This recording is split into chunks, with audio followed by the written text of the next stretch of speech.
didn't really want to talk about the science so much today, that it becomes kind of a controversial issue. So I just wanted to I wanted to pick up from where the IPCC report leaves off. And that's just saying that they put these brackets of, extremely likely, very likely, likely. So extremely likely is 99% that human influence has been the dominant cause of observed warming. That's still obviously fairly controversial, but again, let's just pick up from where they left off and assume now that human influence through carbon dioxide and other greenhouse gas emissions is what's fueling this pollution problem. Okay, so this is just, I took this from the IPCC website. It's kind of just, I just wanted to start thinking about where we are with this particular problem of climate change and carbon dioxide and other greenhouse gas emissions as a pollutant problem. And so, over the last 15 years, so we've been kind of more in the scoping phase where we're identifying the risks, the vulnerabilities, kind of our objectives in addressing climate change. And we've definitely moved more into this analysis portion, which is kind of assessing the risks, identifying the options and evaluating our trade-offs and how we can mitigate that risk. Because climate change is a lot of damages that are associated with maybe some of the impacts that might occur. But again, it's the might occur part, is this realm of uncertainty that is basically risk, and how do we manage that risk. And so really the carbon fee and dividend kicks in as we go from this analysis to the implementation phase. So it's kind of review and learn, implement decisions, and monitor. And you can see there's kind of this circular feedback system where it's actually really important in my mind and in many people's mind about experimenting with these policies as well and learning from these policies and see how well they work. So we'll kind of come back to that theme a little bit. Okay, so this is a little cartoon here. We have the car driving down the road with this plume of exhaust engulfing this helpless biker, I guess. And you see in the cloud there it says a negative externality. And so the reason, I don't know, are you guys familiar with negative externalities at all? So the idea of, I kind of define it later, but basically this person is buying fuel, he's putting it in his car, and he's driving down the road, he's got this plume of exhaust behind him, and here is this biker who is suffering from this cost that the person driving the car did not bear. He's not at all covering the cost of this biker being harmed by this pollution problem. So here's kind of the general way to think about it. The private cost that the automobile driver is bearing is not the full social cost associated with this pollution in this case. The two economic agents in this situation we can think about in a larger context within climate change is that we actually fall under the category of both these actors. We are the emitters, but we are also the people who will be suffering from the consequences if the risks play out such that damage has occurred. And so in Oregon, you can think about that as ocean acidification, increased wildfires. There's quite a laundry list of potential problems that could result. So I'll kind of go, negative externalities can be kind of one of the themes throughout. So kind of just think about that context. You have this private cost, that's the price we're actually paying for fossil fuels, right? And then this external cost, which is associated with the kind of these long run, short run problems depending on the type of pollutant you have. Okay, so I have a graph here, so a couple graphs just to go through some really basic, simple economic stuff. This is a framework in which to think about this problem. So this is aluminum, which we can think about in terms of carbon dioxide or any greenhouse gas for that matter. So we have our supplies as producers supply, consumer demand. So here you get this quantity that will be supplied to the market based upon people's willingness to pay for the goods. In this case, aluminum, or you could think gasoline or whatever it may be, and then supply given demand. So they're kind of simultaneously determined is the idea. And here's our equilibrium. So this is kind of our usual idea of the market outcome. So here now we're gonna introduce this notion and thinking again about private costs being enveloped in the social cost, which includes external costs as well. So now we have this is where we were before. But here's our social costs. So our social costs for each unit, in this case aluminum, again whatever it could be carbon dioxide, there's a slightly higher cost of using that good than before. So we basically see that as an additional cost to the production of gasoline, maybe. So the key point to take out of here is that in this case, when goods are underpriced, you could say, we really want a reduction in quantity. We want to cut back on basically the products that are leading to the types of pollution associated with these long-run damages. And then you can also see if you draw a horizontal line over to the price of aluminum or the price of carbon dioxide, you can also see that the price is higher. So there now is the new social optimum based on how we've defined it.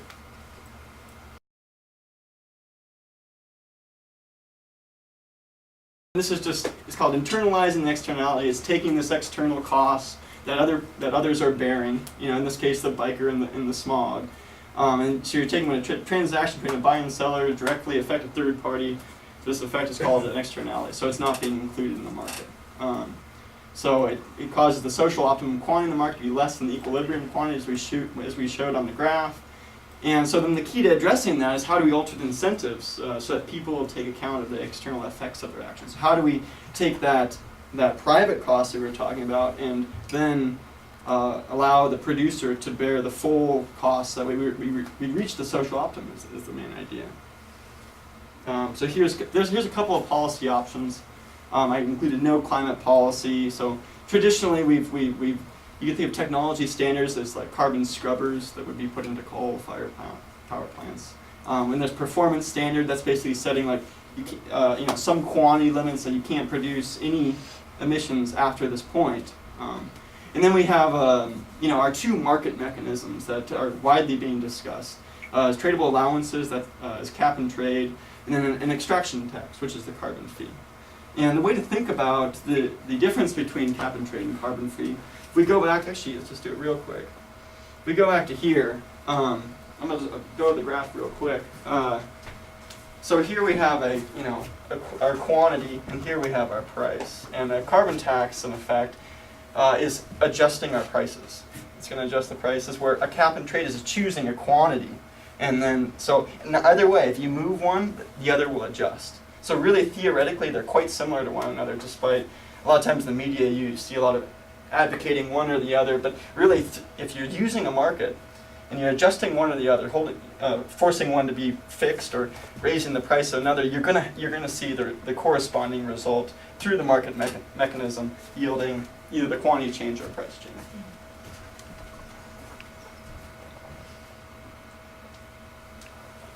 Okay, so we just go through just really quick, no climate policy.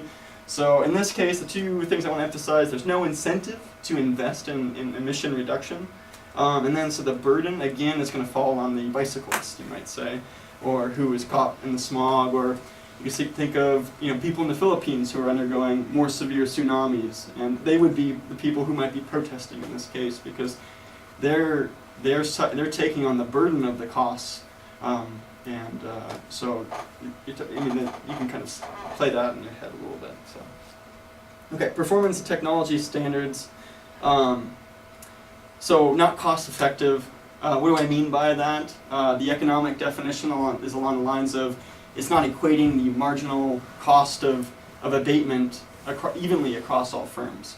What does that mean in kind of more English terms? It means that if firms are different, it allows those that it's easiest to reduce and cut back in emissions, they can do it will fall on them to do so. And for maybe industries that's very hard to cut back on emissions, they have the choice.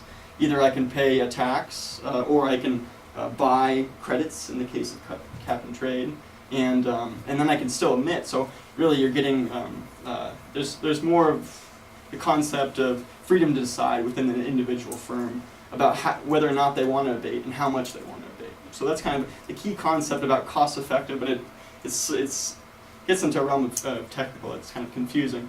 The second point I really want to emphasize is there's no incentive to abate beyond a mandated standard or technology. And I think I'll just go on to the next slide and we can talk about that more, because I think that's one of the key points about using this market mechanism relative to previous environmental regulations we've seen used. Now here's the carbon tax. Got a little picture of a woman trying to capture some dollar signs. I think that's actually the President or Prime Minister of Australia who just recently implemented a carbon tax in Australia. So yes, it's a tax on the extraction of fossil fuels. So the idea, the key point behind the carbon tax is that with the carbon tax, you want to extract it as close, or you want to place the carbon tax, the carbon fee, as close to the point of extraction as possible. Because if you do that, you're going to raise the price of that, whatever it be, coal, oil, gas, and all the way downstream, you're going to see, that price being carried all the way through intermediate goods to final goods. And so the idea is that especially if it's economy-wide, it's really hard to get away from paying this social cost. So then cost-effective, again, that means that firms are going to be able to make a choice whether or not they want to abate or pay the tax. And then you could say the same thing about the quantity cap and trade instrument. And then there's this is, I think the key point in my mind is that it's an incentive to adopt new technology.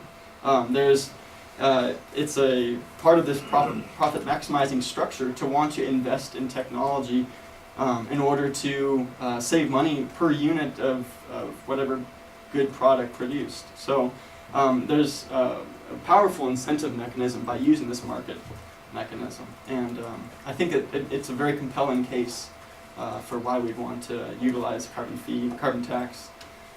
And then the last point, which I think is a really important one too, is the size of government influence in setting a carbon fee is relatively small relative to some of the other options, like the performance standard and the technology standard. So it's basically setting a price near extraction and then letting it lay out through the market. So I want to just run through these slides real quick. It's just looking at British Columbia relative to Canada, the rest of Canada.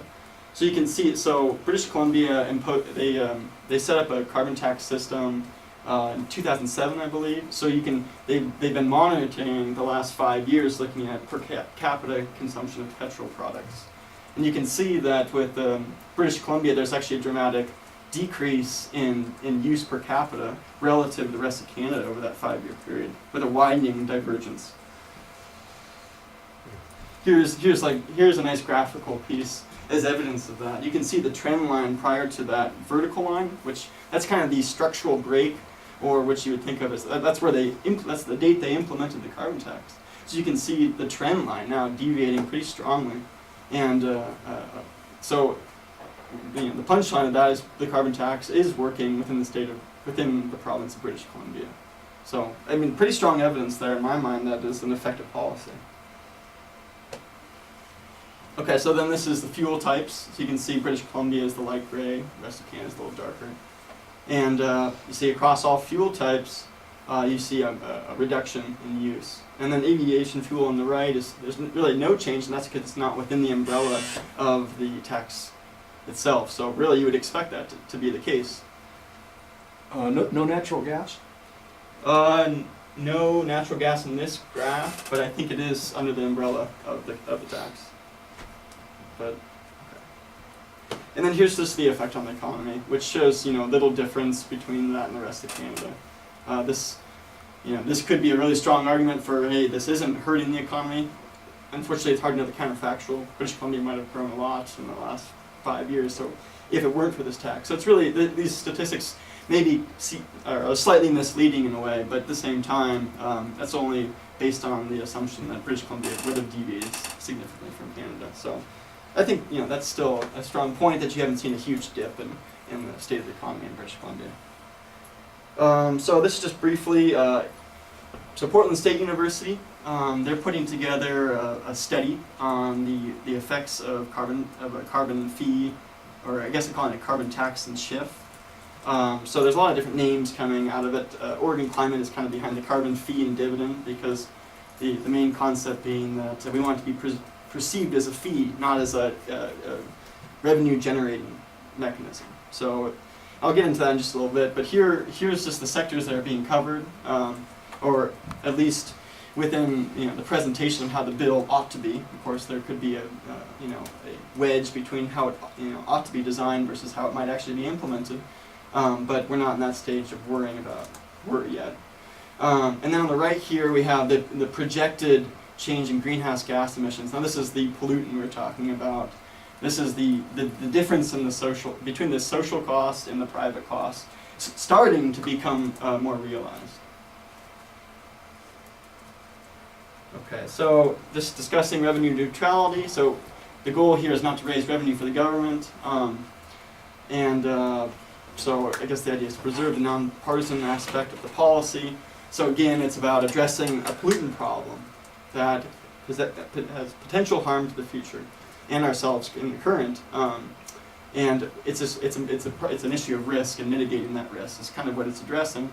So in terms of generating revenue, it shouldn't necessarily be used to pay for whatever the government, or basically grow the size of government. That tends to push it towards maybe becoming a more partisan issue. So that's something that, as with Oregon Climate in particular, we've really been trying to make the thrust of this policy, in terms of making sure that it's not going to be connected with other, it's easy for it to see the carbon tax being put on the liberal agenda of sorts, and I think there's a big thrust, a big push amongst many of my colleagues to not have that be the case, in order to actually have this policy in its simple and effective form be implemented correctly. Why would rebate checks be going to all Oregon residents, considering that many Oregon residents may not be participating in fuels? In fuels you're talking about? Fuels or any type. They may not have anything to do with contributing to the carbon issue. So you're going to get rebate checks back to a lot of people that aren't even involved in it. I don't understand that. Okay, no, that's a good question. I guess the question is, how do you redistribute money to the people who are actually paying the price, right? So this graph on the right is actually, it looks at, you can't really see it right now, but it's the income quintiles relative to their, I think it's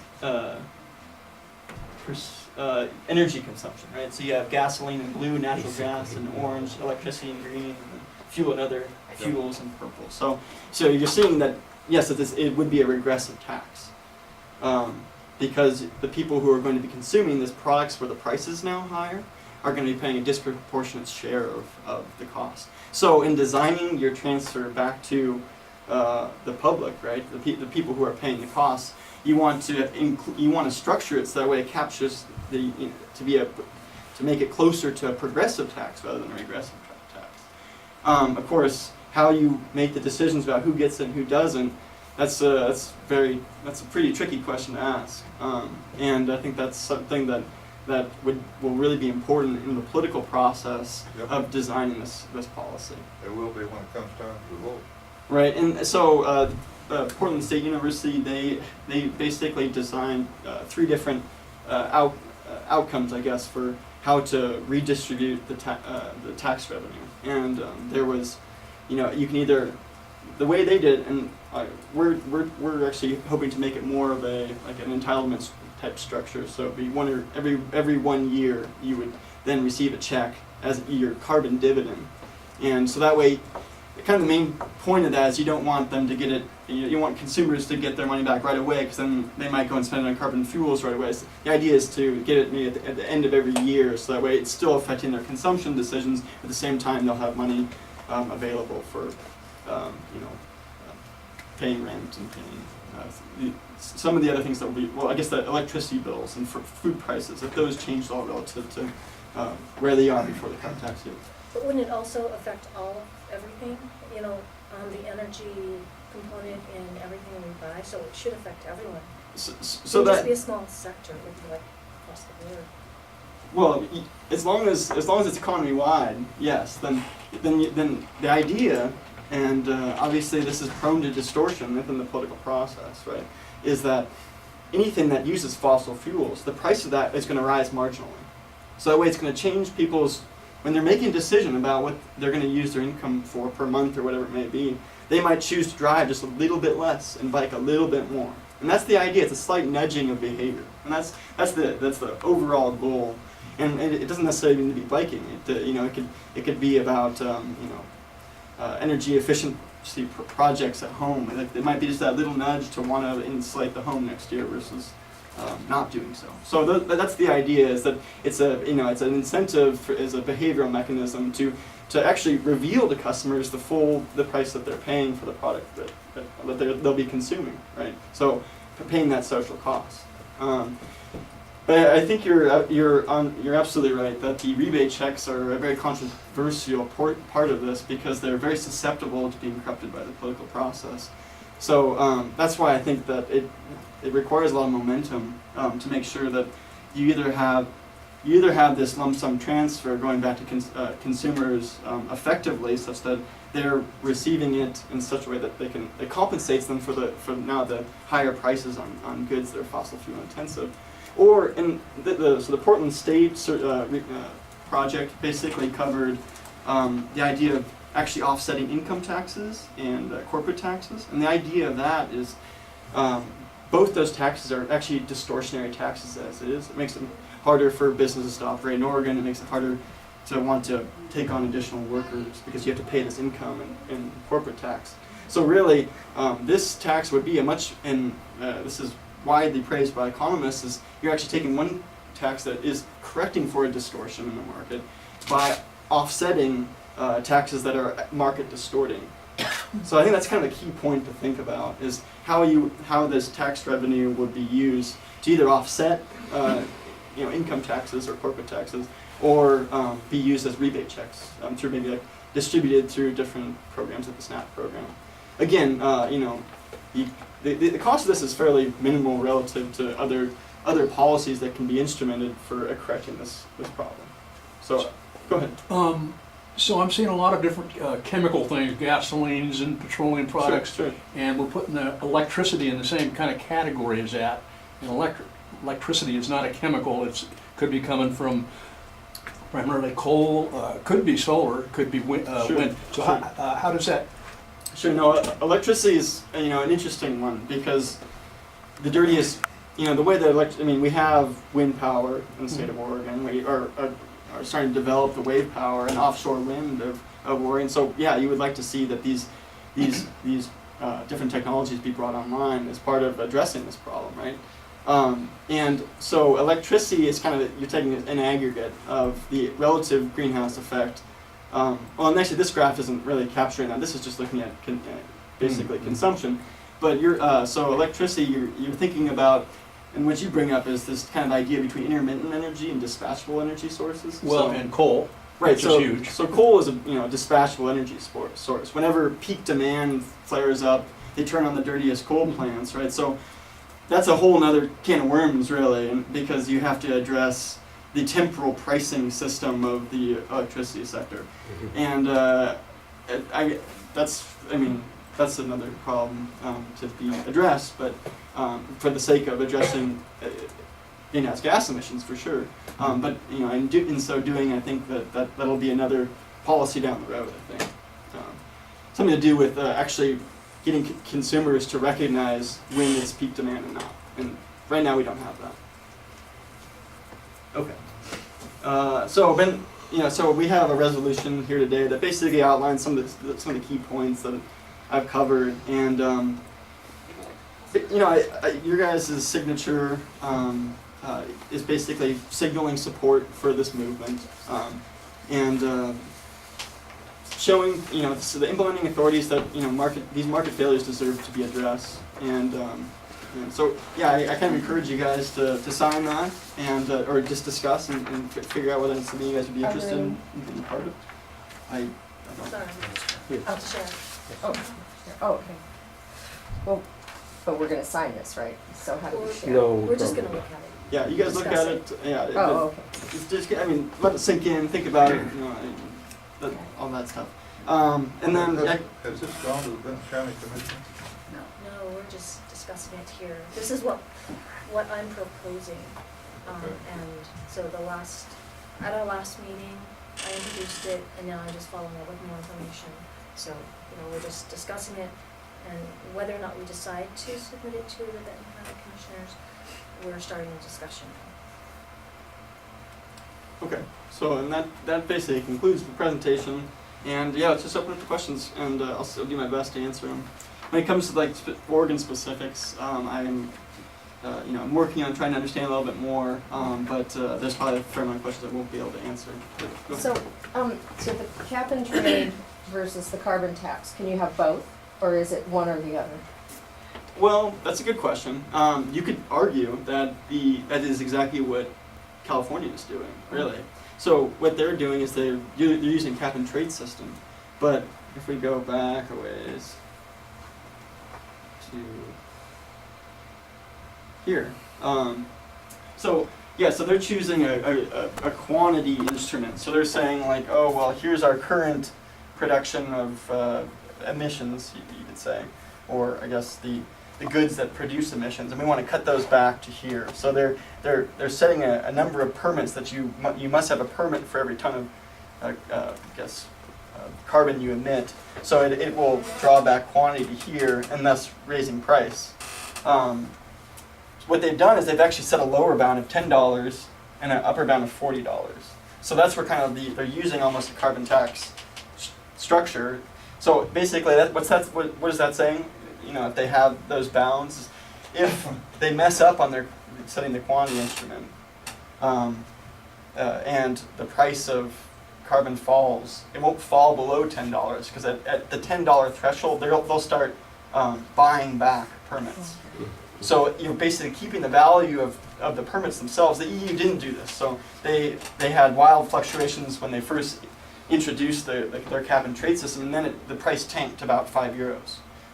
So it's kind of seen as a failure for that reason. But really, you think about it, it's only a matter of time before Europe will start buying back permits, and then you'll see a rise in the price of that, whatever, the quantity, the ability to produce, essentially. So. Just quick questions. Certainly, the idea is a simple Right, version, right. and the devils are always in the details. When you talk about getting the tax or fee closer to the source,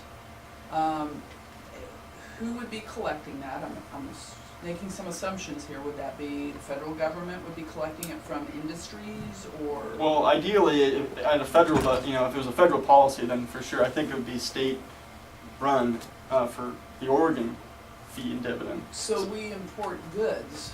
How are you going to, if you're generating that tax at the source, which a lot of it could be out of state, Yeah, and how would that come to those individuals within the state that might be reducing? I mean, would it be more, almost would be more of a sales tax where you actually there's an incentive for people pay taxes, they purchase more, people pay less taxes, they're purchasing less. So I guess those are a lot of details. No, I'm glad you asked that, because that is the kind of the linchpin in this whole argument. Because you can have border adjustment taxes. That's kind of the idea that for goods that come in, you're going to tax them their weight in carbon. You're going to reconcile that social cost at the border. So that way, within your economy, things still remain fair. Because the concern is that foreign producers have, basically are granted an implicit subsidy by if you don't have a border adjustment tax, and that is definitely within the United States. It's hard for states to levy taxes on one another, so that's a major concern. So yes, so it's called emission leakage, really, and I guess the way to think about that is also too is. California's implemented the cap and trade. British Columbia's implemented a carbon tax. Washington State's considering a carbon tax as well. I mean, do we really? I mean, in some ways, we would then be a bastion or safe haven for polluting industries if we don't get on board as well. So, I mean, that argument goes both ways, and in some ways, there's a small risk to Oregon being maybe slightly less business friendly in perception, right? And then also, if you don't have the border adjustment tax. You're not actually offsetting emissions potentially as well, is the other concern.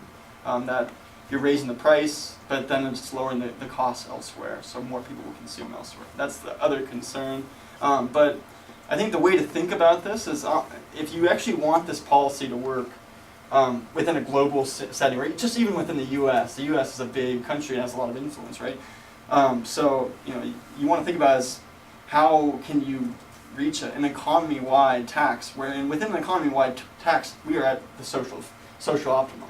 We are reaching the efficiency level we're looking for.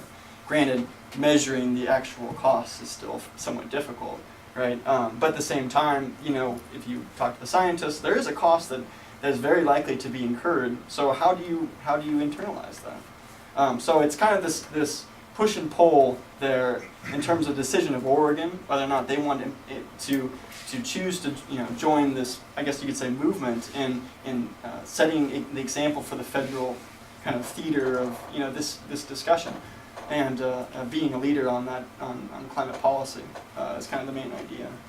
I mean, you can think about it as like a kind of a domino effect, right? The more states, the more countries that get on board with crafting effective climate legislation, the more effective it is over the economy-wide and actually enforcing these basic principles. So let's just take an example. Jim Bridger Power Plant in Wyoming that's cranking every day with coal, sending electricity to Portland. But depending on the type of coal that they're burning, you're going to get different emissions. Right. If you're burning like a lignite, you're going to get less emissions. And so there have to be adjustments on those taxes, at least at that point. And then over here in Oregon, if it's a tax, depending on which source of electric power they're getting, that tax is going to go up or down. So I think, well, there's 2 points I want to take from that example. One, that's actually a really good point. I'm going to go back to, say we set a performance standard instead. We said that you need to only admit this much quantity, or say a technology standard. We want you to use this technology, use it. It's going to be kind of a high cost, but use it. This is what we're mandating. When the beauty of this market mechanism is rather saying, here's a price signal, and the assumption is we can measure how much emissions are being used based on the type of coal you're using. Right. So you can sum over. You can aggregate their emissions per month or per week or day or whatever it may be, and then you apply the tax at a per unit rate. Yeah. But then it's the decision of the power plant in Wyoming to decide, do we want to start burning more, or coal that is less carbon intensive, or do we want to use a new technology that increases our efficiency at producing energy? So it gives the option to the firms. I mean, that's the first point I'd like to say. But I think the other point too is, so that's in Wyoming. How can Oregon impose a tax on extraction in this case, or production on coal producers in Wyoming? And the answer is that you can't. And this is kind of relative to the idea of it being economy-wide. But for Oregon, consumption of that fossil fuel intensive good that might be produced, the electricity, you could have a border adjustment tax that would place an additional cost on top of that coal, raising electricity prices. Of course, the revenue from that will go back to the consumers, so they will be offset. But the idea is then they will choose, well, electricity prices went up a little, but maybe we, choose another option. Maybe we heat the home a little bit less, or whatever it may be. What advantage would it be for the Benton County Commissioners to sign this resolution? What advantage? I'm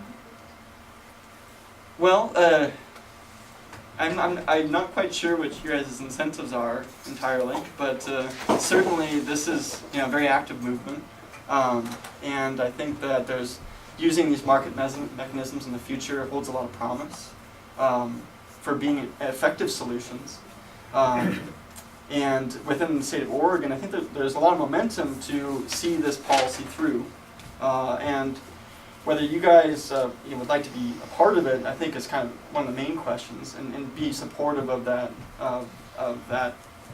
movement and energy that is kind of flowing through the state right now to actually enact that policy, experiment with ways to control emissions and help to reconcile social costs.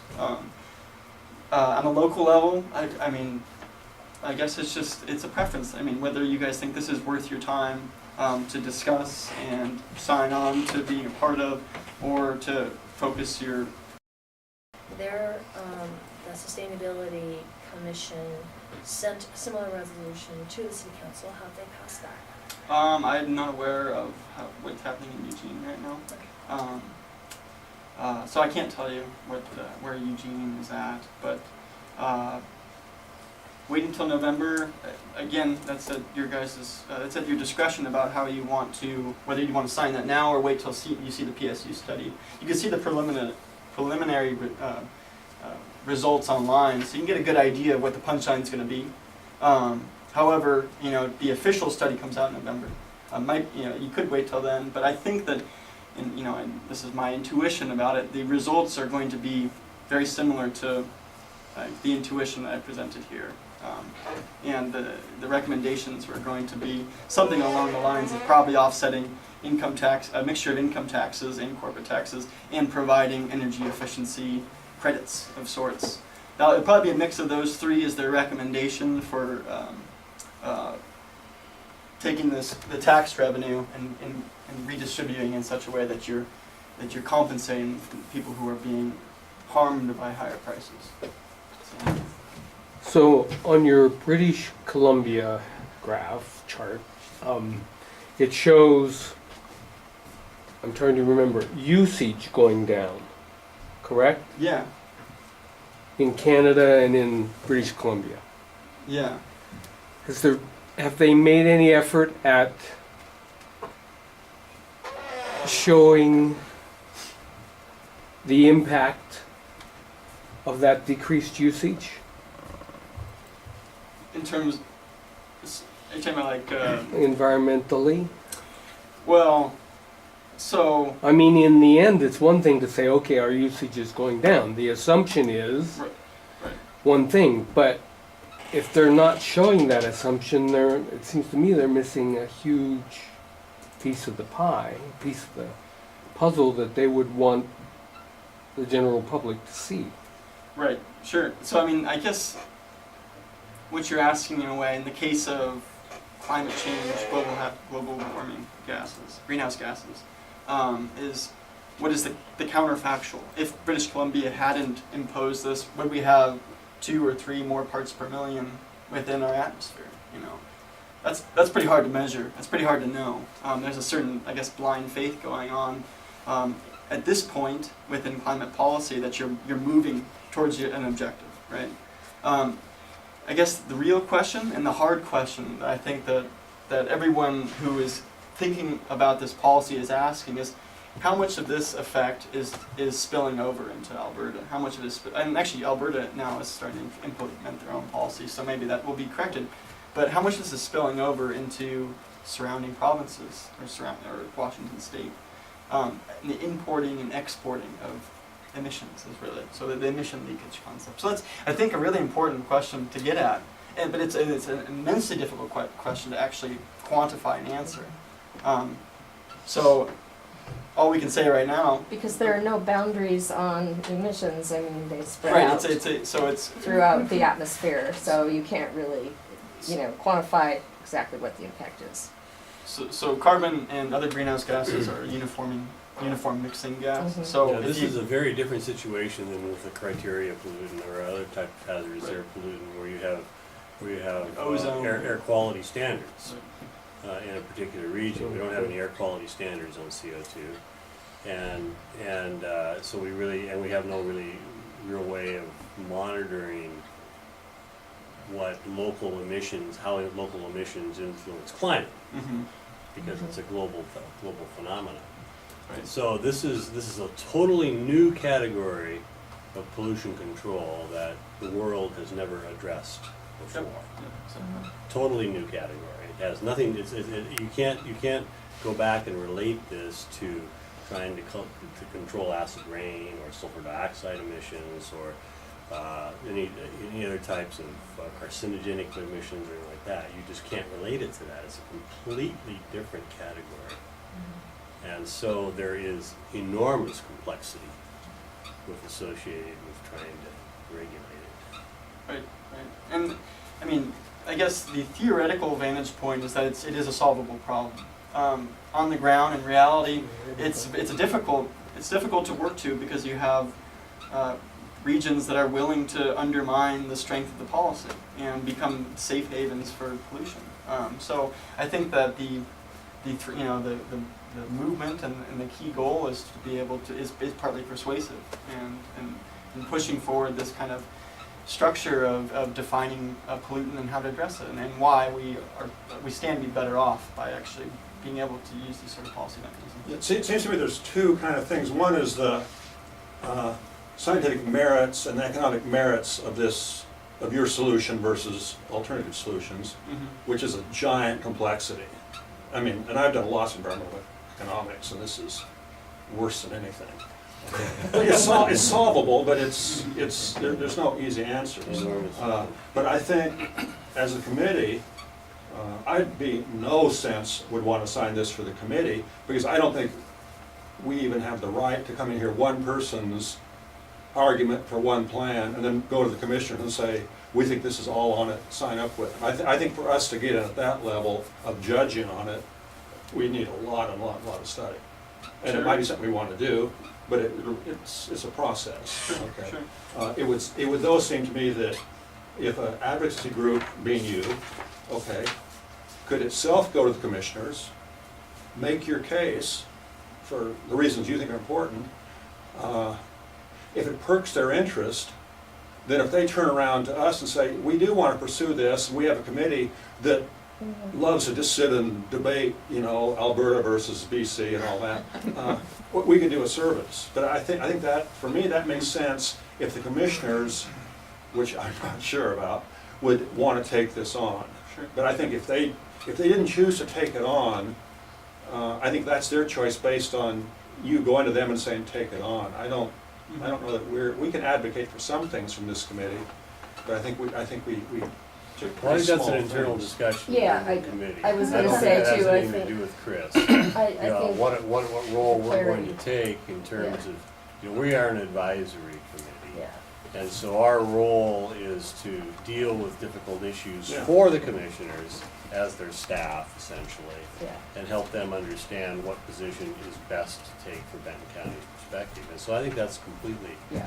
within our realm. Well, it is, to but decide I'm what just to saying, I don't think do. we're ready to do that until No. we hear, I want to go Just hear like- from Bonneville Power on this Just like issue too. Deborah I mean, said, there's this just, is the what else first is time there? we're just starting to discuss. Yeah. So is your organization working with any state legislators right now that yeah. are willing to step up and sponsor this type of That's legislation? actually, we had a phone call last night, and that's one of our Okay, short-term objectives is Okay. trying to get, but no. the not answer's yet, no. okay. Well, in our minutes, we brought that up last time. Senate Bill 306 basically says that the issue needs to be studied. Is that what 306 says? That's So- what it's for. Yeah, so Mhm. well, 306 is basically allocated funds So- for Portland State And economists. so to- is Portland State doing something with that now? Yeah, in November they'll be releasing their final report. So, what have the problems been associated with BC and California being small entities or entities within a nation? Has there been problems that have surfaced that need to be addressed before Oregon goes ahead? Or how Oregon focuses its plan? That's a good question, and I'm not sure I can take the liberty of answering that confidently. I would say that certainly the temptation, British Columbia, for example, has excluded forestry, has excluded, I think, agriculture, and I mean, for political feasibility of passing that legislation. That acts as an implicit subsidy to those industries. So any industry that's excluded ends up getting an implicit subsidy because everything else is getting more expensive except for their products. So I think that's a really important question to consider. The emission leakage, I think, is a huge one. That's probably maybe the most important issue that's just being researched right now because you're starting to get more data points of places that are experimenting with this policy. And the interesting question to me to ask, which what are the characteristics of states or countries that would lead to more or less emission leakage? And I think that's kind of in the works. Again, this is a fairly new policy for obviously the west coast of the United States. Well, I think Western Europe should be a good Yeah. test ground. They've implemented carbon taxes for some years Yeah. over much of Western Europe, and so Yeah. those have had enormous impacts on their economies Mhm. that have been, it's a good case study to what's been going on, particularly in the UK. I think Finland had a carbon tax in 1990. So yeah, Oh my it's, God. they've had it for a while. And I think that those countries may be most guilty of emission leakage as well, just to put that in perspective. They've exported a lot of One little the anecdote that dirty I could add to, industries. this is that the UK in particular has a very high carbon tax, and it's imposed upon their utilities, primarily on their utilities, but it's really across the board. But the highest taxes are on the utilities. And so there has been an enormous conversion of their coal-fired power plants in the UK over to wood pellets. And those wood pellets are considered to be carbon neutral. Now, what's happened is that we have gone from, most of those wood pellets are now coming out of the United States. And so the wood resources from particularly the Gulf region and the East Coast have been highly diverted from something like 2 million tons a year of pellet exports to over 40 million tons a year of pellet exports, primarily going to the UK for firing in these coal-fired plants. And that's creating all sorts of externalities on the southern U.S. and on other industries that rely on those wood products as well. So it gets really complicated, but they have been very effective in being able to say, okay, well, the price of electricity has stabilized in the UK around because of these taxes, and so they've switched away from coal very extensively and gone to this other resource. Excuse me, I'm just going to interrupt for a minute, and I apologize. I know the Bailey branch is on our agenda, and I did have some thoughts on that, but I need to leave very shortly. Yeah, I think we need to Sure, sit down because it's we're way into the time. Yeah, no, Or Thank I you could very email much. it That out was or really whatever it is. good. Yeah, that's Thank fine. you.